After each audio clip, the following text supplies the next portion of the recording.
Esse é o momento de você celebrar uma virada sobrenatural. Capítulo 7.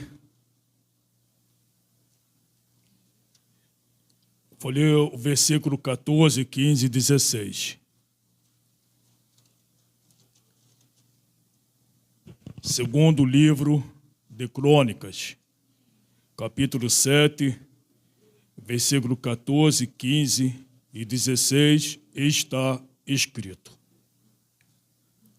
E se o meu povo, que se chama pelo meu nome, se humilhar e orar e buscar a minha face e se converter dos seus maus caminhos, então eu ouvirei dos céus e perdoarei os seus pecados e sararei a sua terra.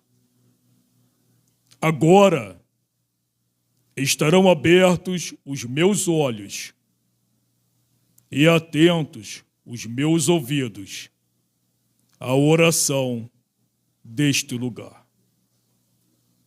Porque agora escolhi e santifiquei esta casa, para que o meu nome esteja nela perpetuamente. E nela estarão fixos de meus olhos e o meu coração todos os dias. Podem sentar.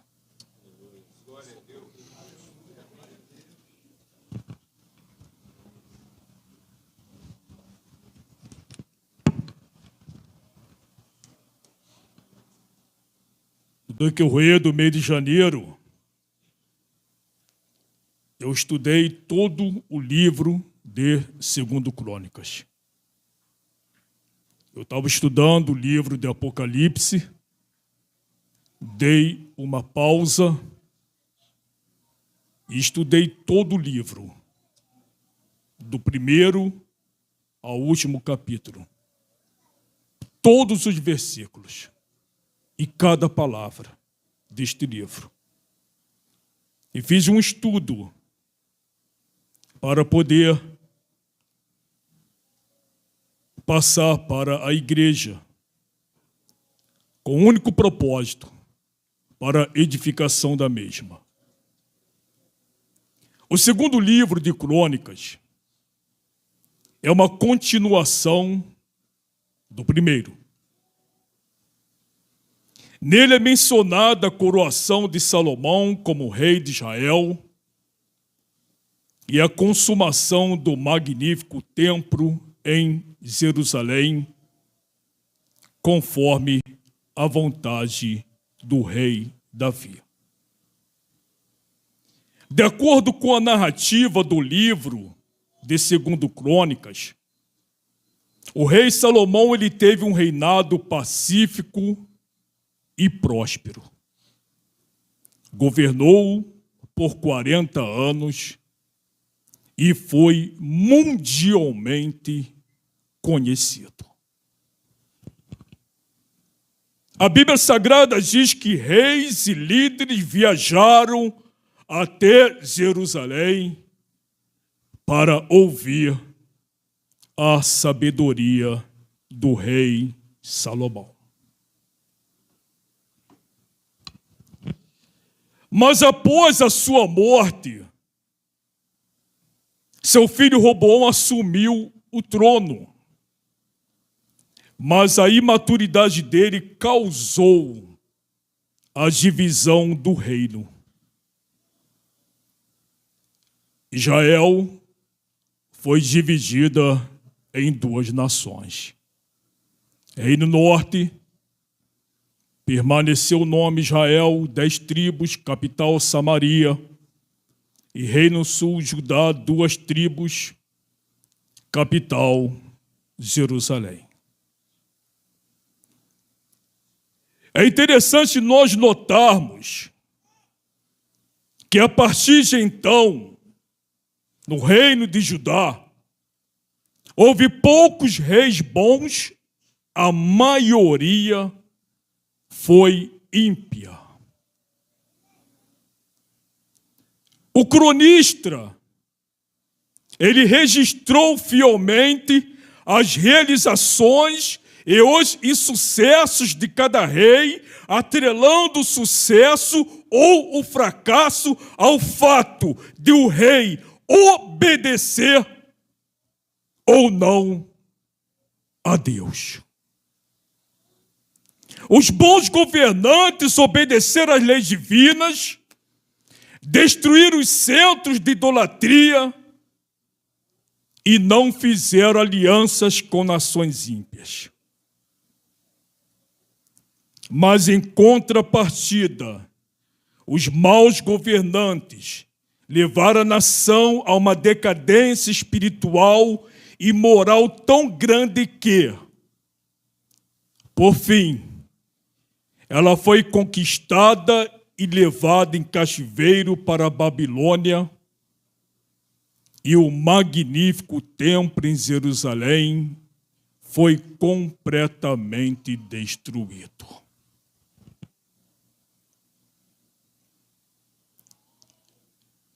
De acordo com as tradições judaicas, o autor do livro de Crônicas, tanto o primeiro como o segundo, foi Esdras, o escriba. E qual era o propósito dele ter escrito este livro? Unificar a nação mediante a restauração da verdadeira adoração a Deus após o exílio, convocar a nação a retornar à adoração a Deus, fez com que a nação relembrasse o seu passado pecaminoso e, o principal de tudo, ele fez ecoar a mensagem de salvação no coração de Deus, que diz: e se meu povo, que se chama pelo meu nome, se humilhar e orar e buscar a minha face e se converter dos seus maus caminhos, então eu ouvirei dos céus e perdoarei os seus pecados e sararei a vossa terra.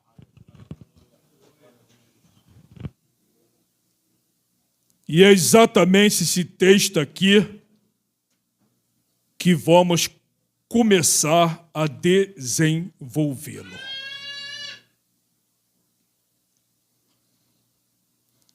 Preste atenção. Aqui no versículo 14, nós temos aqui, primeiro, 4 condições para o perdão de Deus. E segundo, após essas 4 condições do perdão de Deus, então teremos a tríplice bênção de Deus quando o homem e a mulher cumprem essas 4 condições. Primeira condição, ou melhor, antes de entrar na primeira condição. O versículo 14 começa: esse é o meu povo, que se chama pelo meu. Então não se trata aqui de um povo qualquer.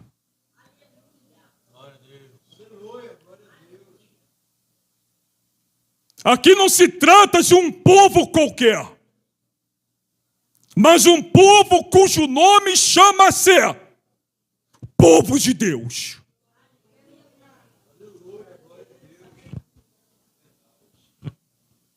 Se nós soubéssemos essa responsabilidade que carregamos. Mas vamos lá agora para a primeira condição: se humilhar.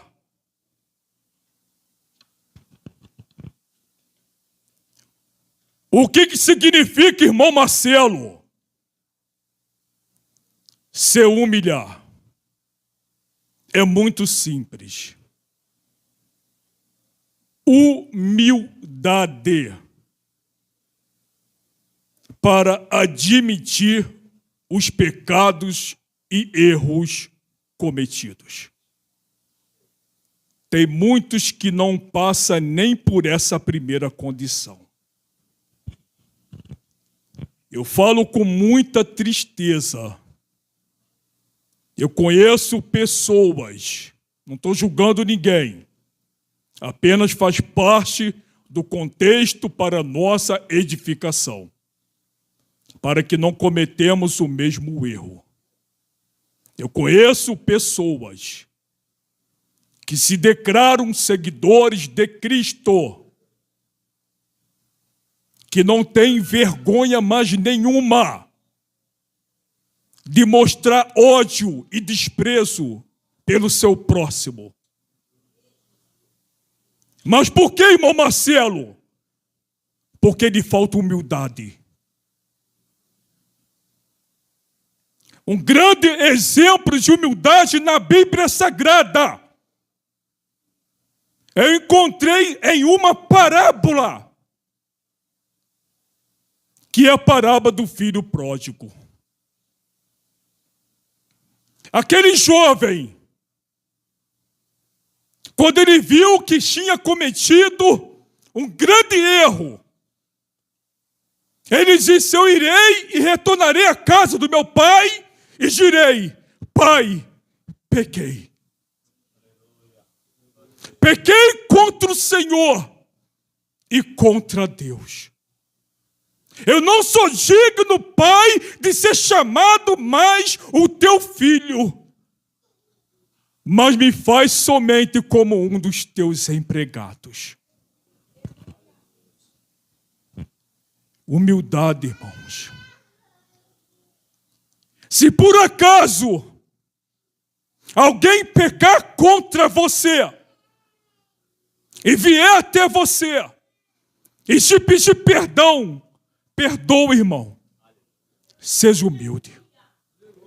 Da mesma forma que se você pecar contra alguém, se arrepende, seja humilde, chega até a pessoa que você errou e diz: olha, humildemente eu te peço perdão, porque eu pequei contra você e contra Deus.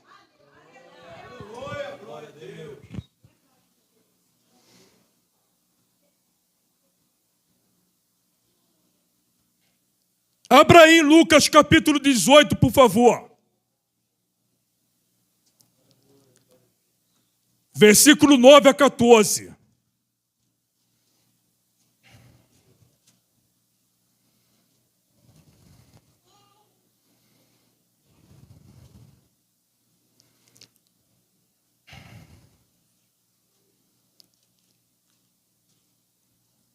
O Monte botou ali na TV.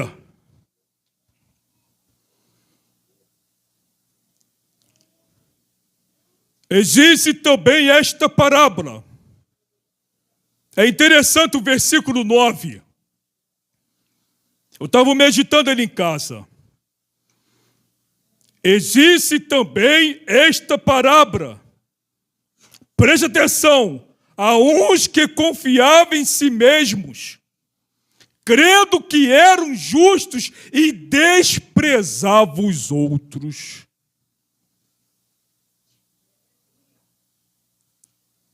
Eu conheço e vivo isso. Pessoas que se declaram justos e não têm vergonha de desprezar o seu próximo. O que eu acho interessante, amados, que uma coisa é uma pessoa ficar aborrecida contigo por um erro que tu cometeu. Aí você pelo menos tem a humildade de reconhecer: a pessoa está aborrecida comigo porque eu pequei. Agora, triste é você ver pessoa que um dia você acreditou no amor que ela pregava, no evangelho que ela proclamava, se levantar contra a sua vida sem ter feito nada contra ela.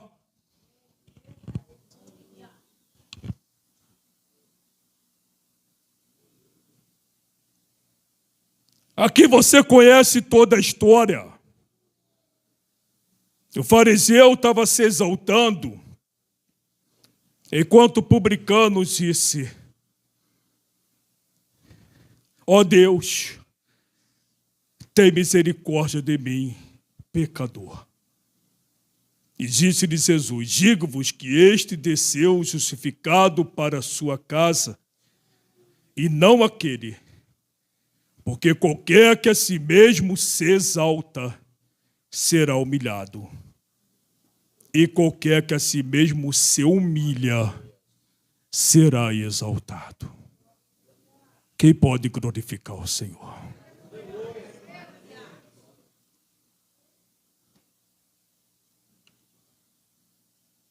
Há muita gente que na primeira condição já é reprovado. Segundo, está escrito aí, irmãos. Segunda condição, depois de se humilhar e fechar a Bíblia, orar e orar.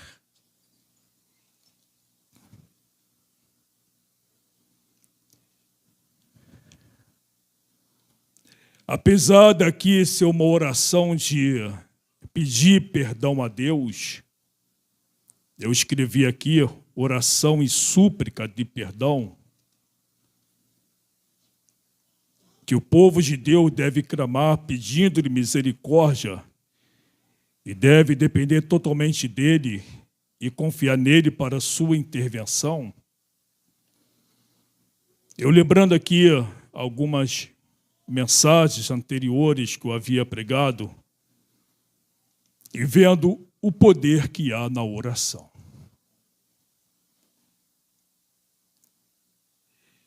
Aqui em Isaías capítulo 36, 37, eu já falei isso aqui numa outra oportunidade, diz o texto sagrado que quando Senaqueribe, o rei da Síria, ele invadiu Judá com o intento de tomar Jerusalém, o seu comandante, chamado Rabi Saqué, ele procurou destruir a confiança do povo do Senhor. De que maneira? Pela intimidação, pela mentira e pela argumentação do que o Deus de Judá não era bastante forte para livrar os seus. Entretanto, o rei Ezequias, servo do Deus Altíssimo, ele tomou aquela carta atrevida do rei Senaqueribe, exigindo a rendição de Jerusalém, e abriu diante do Senhor e orou fervorosamente.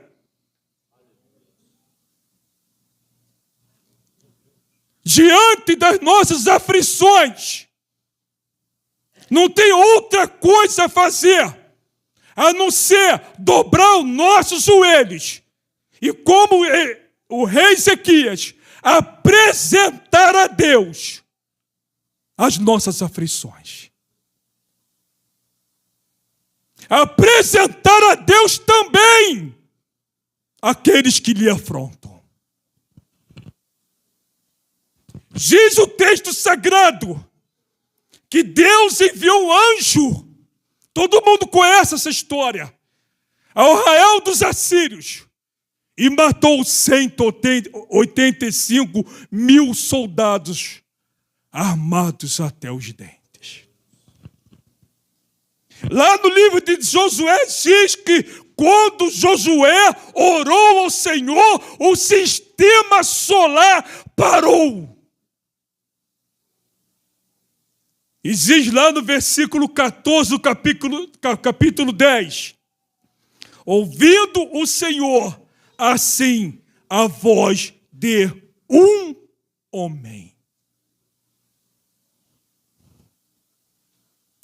Não precisou juntar um monte de gente, não. Ouvindo o Senhor, assim, a voz de um homem.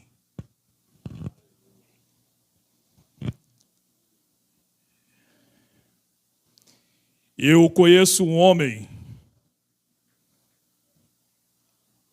que, na época, ele era mais jovem.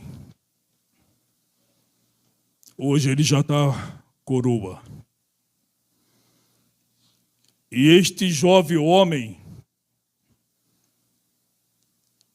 ele estava numa terra muito distante e sofreu muitas aflições nesse lugar. Entretanto, foi o período que ele mais buscou a Deus na sua vida. E ele congregava numa igrejinha pequena, humilde, mas muito fervorosa. E era num dia de sábado. Lá também tinha culto aos sábados. E nesse lugar começou a cair uma chuva muito forte, igual a tempestade que acontece aqui no Rio de Janeiro. E esse jovem homem estava arrumado, pronto, com coração desejoso para ir para a casa do Senhor e prestar seu culto ao único Deus verdadeiro, digno de toda adoração. E muitos chegaram para ele e disseram: rapaz, não tem como você ir. Está caindo um temporal muito forte. A igreja que ele congregava era muito longe. Ele ia a pé e voltava a pé. E até uma pessoa crente chegou para ele: ó, não tem como você ir. É melhor você ficar em casa. Mas ele estava muito desejoso a ir à casa do Senhor. Inconformado, não, eu quero ir lá adorar aquele que morreu por meus pecados. Dizia o jovem homem. E aquele jovem homem entrou no seu quarto. E quando ele entrou no seu quarto, o Espírito de Deus veio até ele e fez ele lembrar de algo que o Senhor havia falado com ele uma certa vez que ele estava no monte orando. Ele estava orando ao Senhor e ouviu a voz de Deus falar com ele: pede o que tu quiseres e eu farei. É verdade, irmão. O Deus que nós servimos, ele é um Deus pessoal. Ele fala contigo. Amém? Apesar dele ter ouvido isso naquela noite, lá em cima do monte orando, ele não pediu nada. Ele ouviu e ficou em silêncio. Mas neste dia ele lembrou, o Espírito de Deus lembrou ele. O que eu vou contar aqui, irmãos, eu nem gosto de contar, mas não sei porquê. E nem estava aqui nos meus estudos. E este jovem homem olhou para a janela, caindo aquele temporal, e disse: Senhor, em nome de teu Filho Jesus Cristo, que o Senhor abra os céus e que eu possa chegar na tua casa para te adorar. Foi só isso. E aquele homem pegou aquela bíbliazinha e foi. Aí muitos falaram: você vai? Vou. Ele orou e foi. Quando ele botou o pé na rua, ele viu as nuvens se abrindo no céu. E ele foi caminhando, subiu ladeira, desceu ladeira, caindo chuva ao seu lado direito, ao seu lado esquerdo, mas não caiu uma gota nele. Isso aqui é só para os que têm fé, irmão. E chegou na casa de Deus sequinho, com a Bíblia sequinha. E olha lá que era muito longe. Sabe por quê, irmãos? Porque esse Deus que nós servimos, Ele ouve e responde às orações. Você pode clamar aqui agora. E Deus vai ouvir e responder a tua oração. Ele pode te dar a tua vitória agora. Porque eu conheço um Deus que o seu nome é Já.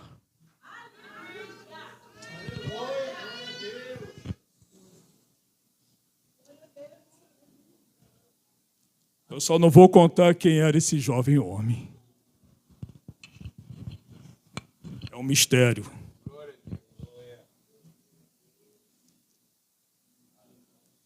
Terceira condição. 4 condições para o perdão. Primeiro, se humilhar. Segundo, orar. Terceira. Qual é a terceira aí, irmão? Quem pode me ajudar? Quem está ligado aí? Ô, glória. E buscar a minha face. Buscar a minha face significa uma busca contínua da presença do Deus eterno. O povo de Deus deve, com dedicação, buscar a Deus de todo o seu coração e ansiar. E ansiar pela sua presença. Salmo 42, versículo 1. Como a corça anseia por águas correntes, a minha alma anseia por ti, ó Deus. Como a corça anseia por águas correntes, a minha alma anseia por ti, ó Deus.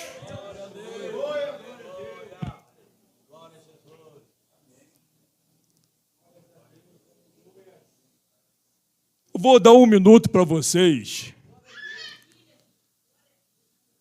glorificarem o Senhor. A minha esposa fez um almoço tão salgado hoje que eu estou com a minha boca assim. Vou beber uma... Vão aí glorificando o Senhor. Vou beber aqui uma água aqui. Glória a Jesus. Glória a Deus. Aleluia. Toda honra e toda glória.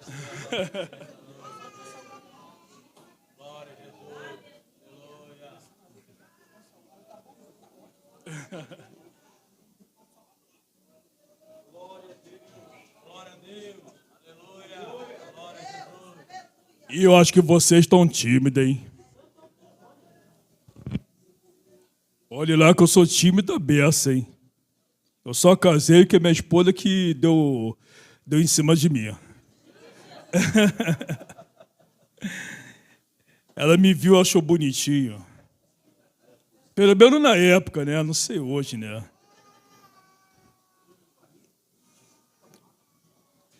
Então vamos lá, irmãos. Qual é a quarta condição aí, para a igreja me ajudar? Depois de buscar minha face. E se converter. Irmão, se converter dos seus maus caminhos é simplesmente nascer de novo. No capítulo 3 do Evangelho de João, a palavra de Deus diz que um homem chamado Nicodemos, um fariseu, um doutor da lei, ele foi ter de noite com o Senhor e disse: Rabi, bem sabemos que tu és mestres, vindos de Deus. Porque ninguém pode fazer os sinais que tu fazes se Deus não for com ele. E Jesus respondeu: em verdade vos digo, que aquele que não nascer de novo não pode ver o reino de Deus. Nascer de novo significa eliminar o comportamento pecaminoso. O verdadeiro arrependimento implica mais do que simplesmente falar. Exige mudança de comportamento.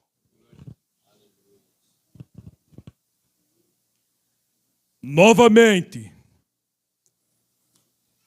eu vou retornar para os maus exemplos. Irmãos, eu conheço, já falei isso aqui muitas vezes, vou falar de novo. Muitas pessoas como eu, que crê em Jesus, crê na Bíblia Sagrada, acredita que há 2000 anos o Filho do Homem esteve aqui nesta terra e morreu pelos pecados dos povos de todas as nações. Entretanto, tem ódio, não perdoam, xingam palavrões, sem nenhum pesar na consciência. São membros, muitos, de denominações locais, tomam santa ceia e tudo mais. O que eu entendo sobre isso? Que são pessoas que, apesar de ter a mesma fé que eu tenho, mas nunca nasceram de novo. É apenas o velho homem. Eu descobri através do estudo da palavra de Deus que existem pessoas que apenas se esforçam para cumprir a palavra de Deus na letra da lei, e outros cumprem com sinceridade de coração. Existe uma diferença muito grande. Eu descobri também na Bíblia Sagrada que você pregar a palavra de Deus sem vivê-la com sinceridade de coração, você é um mentiroso. Esse é forte, hein? Você é um mentiroso. A palavra de Deus, ela até pode causar efeito, porque ela é poderosa em si mesma. Mas Deus, que conhece o coração do homem, Ele do lado do seu trono de graça, olhando tais pessoas como pessoas falsas, mentirosos. Engraçado que eu aprendi exatamente com o autor deste livro aqui, Esdras.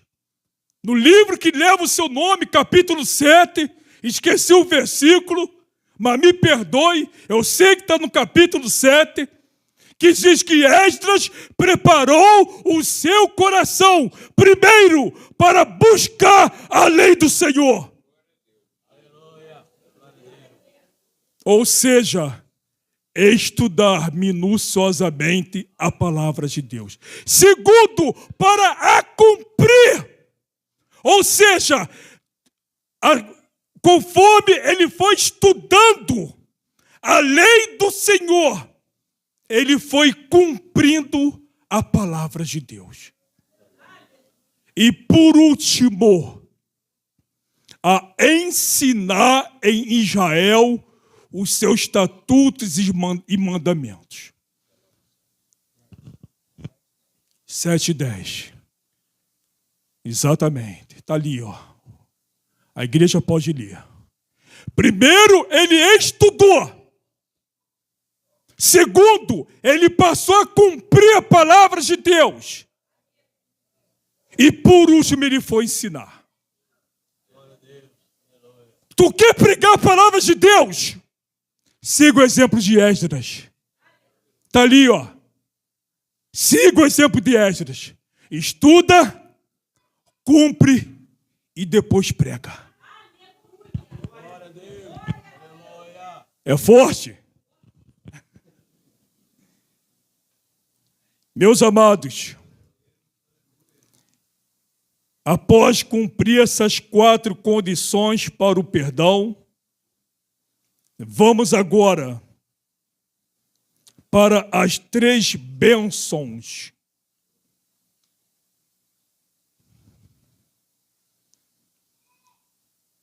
que se cumprir-se-ão. Não sei se eu julguei bem o verbo.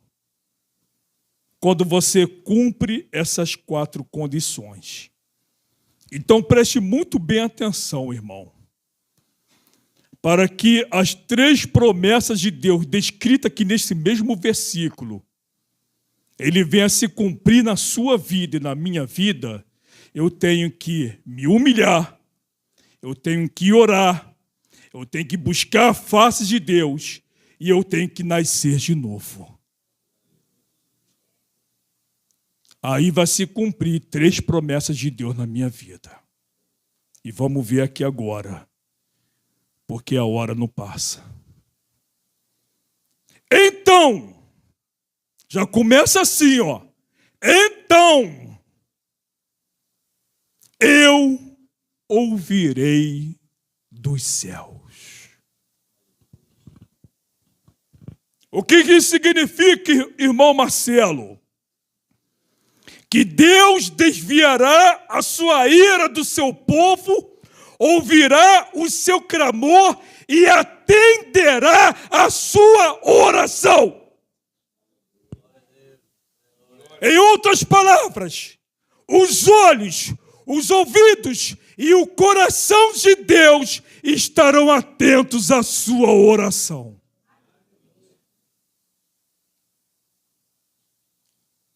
Tem muitos que oram,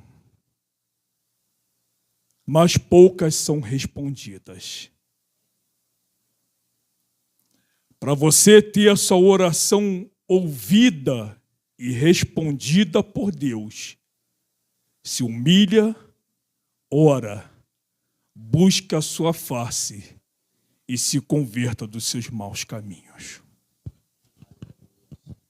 Não tem coisa melhor, irmãos, do que você ouvir da própria boca de Deus dizendo: eu ouvirei dos céus. Eu poderia até parar aqui, fechar a Bíblia e ir para casa. É muita bênção. Só o fato de Deus falar assim, ó: então, irmão Marcelo, então, pastor Moisés, então, irmã Ana, então, irmã Sheila, então, igreja da Assembleia de Deus de Nova Cidade, eu ouvirei dos céus.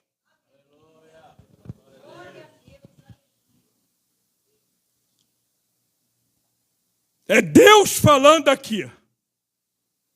Segundo, e perdoarei os seus pecados.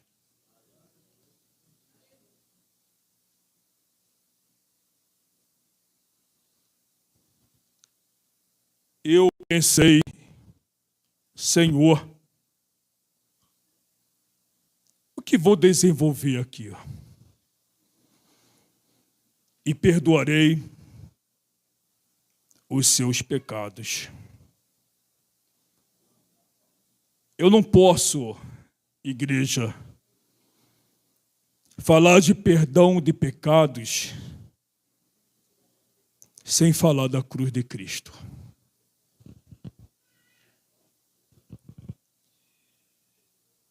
Em João capítulo 3, versículo 16, está escrito: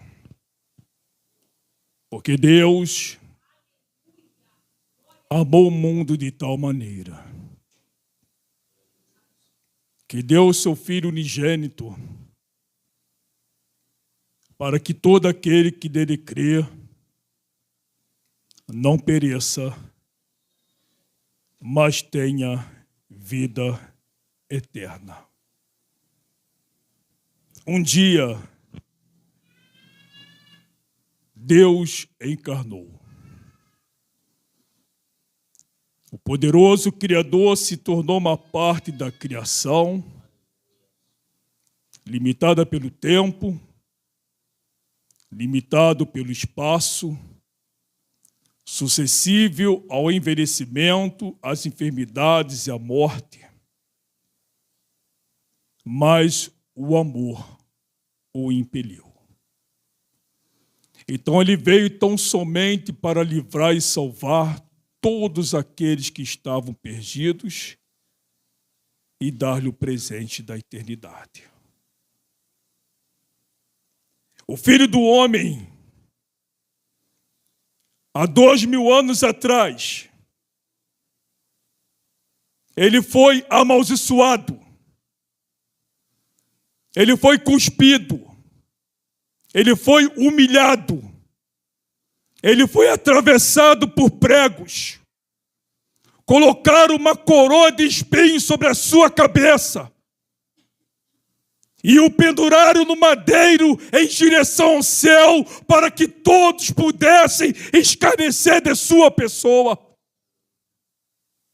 Mas lá no Calvário, o nosso Senhor Jesus Cristo, ele vendo que a sua obra estava completa, ele na cruz disse: está consumado.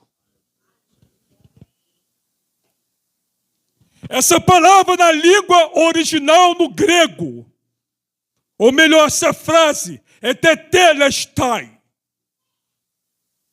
Então, quando Jesus estava na cruz, ele vendo a sua obra completa, ele bradou lá da cruz, tetelestai, que significa foi pago, está pago, está completo. Então Jesus na cruz, ele pagou todas as nossas dívidas. Ele pagou todos os nossos pecados. Por isso Paulo disse: porque nenhuma condenação há para os que estão em Cristo Jesus, que não andam segundo a carne, mas segundo o Espírito. Mas por que, irmão Marcelo? Porque Jesus na cruz, ele bradou: Marcelo, os teus pecados estão pagos. E ponto. Não tem 3 pontinhos. Não poderia falar do perdão dos pecados sem a cruz de Cristo. É interessante, meus irmãos, que todos os homens, desde o princípio, desde Adão até hoje, só há um único Salvador, que é Jesus. E muitos não sabem disso na igreja. Quando a Bíblia diz que Jesus é o Salvador do mundo, é porque ele é o único Salvador. Não era cordeiro, não era cabrito, nada disso não. Aquilo ali era apenas uma prefiguração de Cristo. A única diferença entre nós da nova aliança e os da antiga aliança é que eles olhavam para frente e pela fé eles criam na cruz de Cristo. O Messias virá e morrerá por meus pecados. E nós da nova aliança olhamos para trás e dizemos: o Messias veio e morreu por meus pecados. A cruz de Cristo, ela tem um poder retroativo e progressivo. A cruz de Cristo ela é tão forte, tão poderosa, que ela dividiu o tempo em dois, antes de Cristo e depois de Cristo. Eu costumo dizer, irmãos, eu sei que é repetitivo, que no Gólgota esteve um símbolo de amor e perdão, zelando por um mundo machucado e desesperado. E ninguém pareceu perceber que aquela cruz tinha tanto a oferecer. A cruz, para mim, é o sinal do poder de Deus. A cruz, para mim, é o sinal da esperança. A cruz, para mim, é o sinal da certeza de que meus pecados já foram perdoados pelo trabalho na cruz. A cruz, para mim, é a ligação. São as coisas que me ligam ao céu e me ligam a Deus. Amém?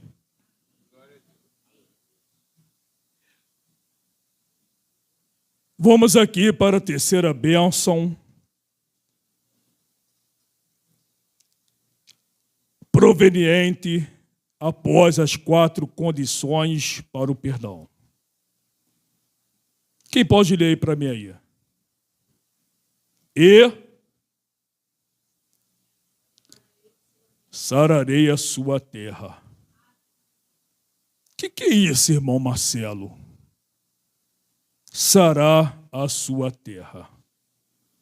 Existem aqui 2 bênçãos nessa frase aqui. A primeira bênção, e sararei a sua terra, eu sei que muitos aqui vão dar glória a Deus, são bênçãos físicas e espirituais para a tua vida. São bênçãos físicas, bênçãos materiais para a sua vida e segundo bênçãos espirituais, perdão. Tem alguém aqui desejando fazer concurso público? Fazendo faculdade, irmão ali? Deus sara a tua terra, tá, irmão? Deus sara a tua terra. É bênção físicas, materiais para a sua vida. Você que é empreendedor, Deus sara a sua terra. Você que tem uma barraquinha que vende doce, não importa, Deus sara a sua terra. Você que trabalha como funcionário, empregado de algum comércio, Deus sara a sua terra. Você que está estudando, fazendo faculdade, o ensino médio, Deus sara a sua terra. Você que está precisando de uma cura, Deus sara a sua terra. Amém? E bênçãos espirituais. Ou seja, despertamento espiritual entre o seu povo. Coloca aí, amado, na tela aí. Isaías 32, versículo 15, para a igreja ler junto comigo. Esse aqui é forte. Vamos ler, igreja? Até que se derrame sobre nós o Espírito lá do alto. Então, o deserto, preste atenção, então o deserto se tornará em campo fértil e o campo fértil será reputado por um bosque. É forte ou não é forte? Pode deixar aí, irmão.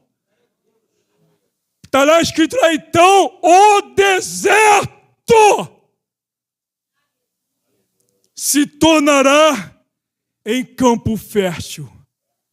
Só que a bênção de Deus é tão grande que mesmo quando transformar em campo fértil, o campo fértil, ele vai te multiplicar e será reputado por um bosque. Quem entendeu o mistério aí, dá glória a Deus.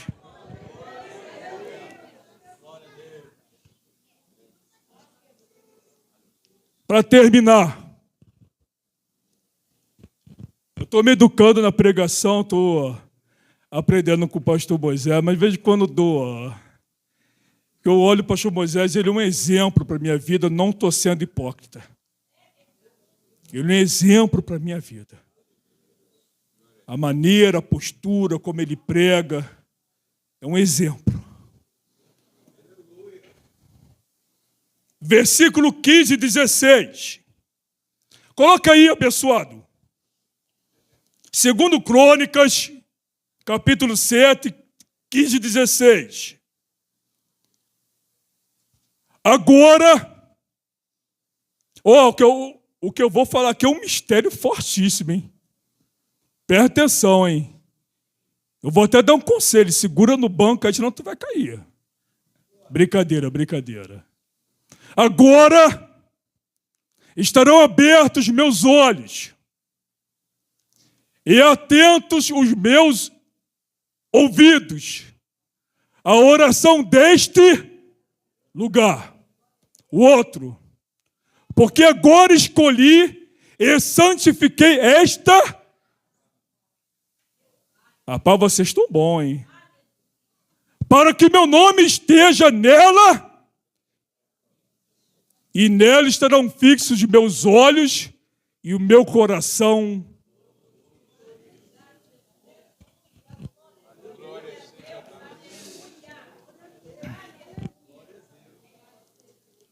Ó mistério.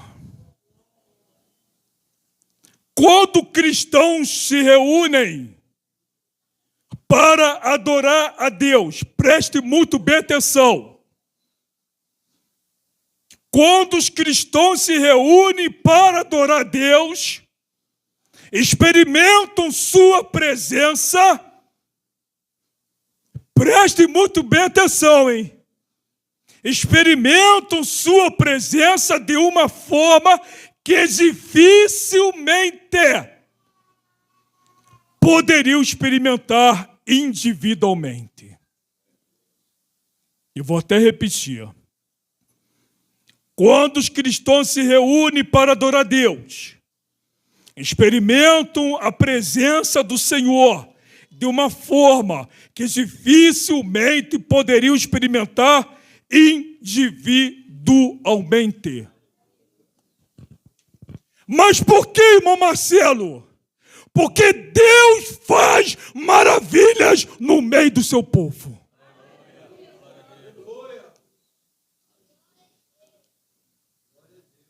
Um cristão dificilmente ele vai experimentar a presença de Deus de uma forma tão intensa como ele poderia experimentar individualmente, porque Deus ele faz maravilhas no meio do seu povo, na casa de Deus. Deixa eu falar uma coisa aqui, irmãos. O corpo de cada cristão é o templo de Deus. Então nós individualmente, presta atenção, isso aqui é um mistério forte. Nós individualmente, nós somos templos de Deus. Mas quando a igreja se une, nós somos o corpo de Cristo. Entendeu o mistério? Individualmente, nós somos o templo de Deus. Mas quando nos unimos, somos o corpo de Cristo. E por isso Deus faz maravilha no meio do seu povo. Amém? Glória a Deus. Então, que Deus abençoe toda a igreja e passe todo o trabalho ao nosso pastor.